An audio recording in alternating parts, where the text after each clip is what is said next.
January the 21st, 1924, Moscow. When Lenin dies, Trotsky is far away in the Caucasus. He misses the funeral because Stalin tells him an incorrect date. For the rest of the year, Trotsky remains the most prominent and popular Bolshevik leader, but he is becoming increasingly isolated. Stalin has adopted Lenin's belief that the regime must concentrate on building socialism in one country, and this gives him an ideological base from which to attack Trotsky's desire for permanent revolution internationally. By January 1925, Trotsky has been forced to resign as Commissar for War. He is given a series of ever more unimportant jobs and is increasingly seen as the leader of opposition to Stalin. Then, in October 1926, Trotsky loses his seat on the Politburo, the core of the Soviet government. Stalin starts using the secret police, now called the NKVD, against his opponents, but still does not dare strike directly at Trotsky. A year later, Stalin makes his move.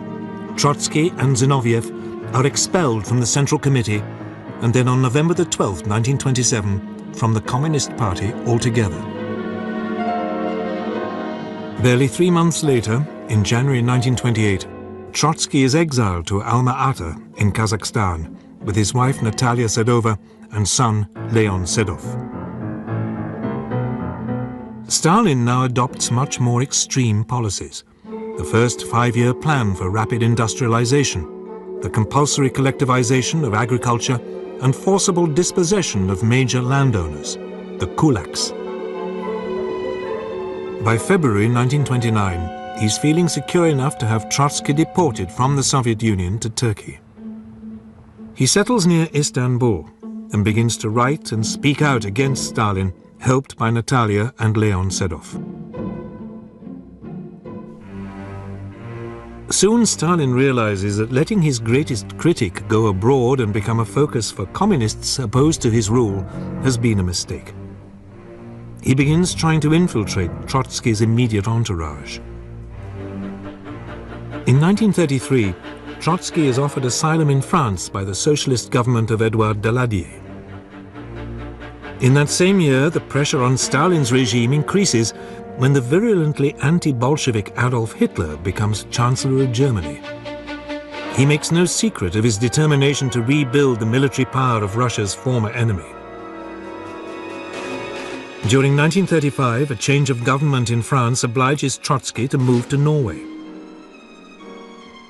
In the same year, Ramon Mercader emerges from obscurity when he is arrested in Barcelona and accused of setting up a communist cell. He is released in 1936 when the Popular Front wins a democratic election. Meanwhile, the threat to Trotsky's life is becoming more direct. In Moscow, Stalin begins mass purges and show trials of his most prominent enemies. Trotsky is tried in absentia as a traitor alongside Kamenev and Zinoviev and condemned to death. They are both executed and a price put on Trotsky's head. While Stalin's Great Terror is convulsing Moscow, civil war begins in Spain. General Francisco Franco begins a revolt against the democratically elected government. The civil war intensifies as Hitler and Mussolini send weapons and troops to help Franco. In response, the Republican government appeals first to France and Britain, and after they reject it, to the Soviet Union. Weapons and advisors are sent by Stalin. Mercader is among the thousands who flock to support the Republican cause. And through his communist connections, he is soon involved with the Soviet advisors.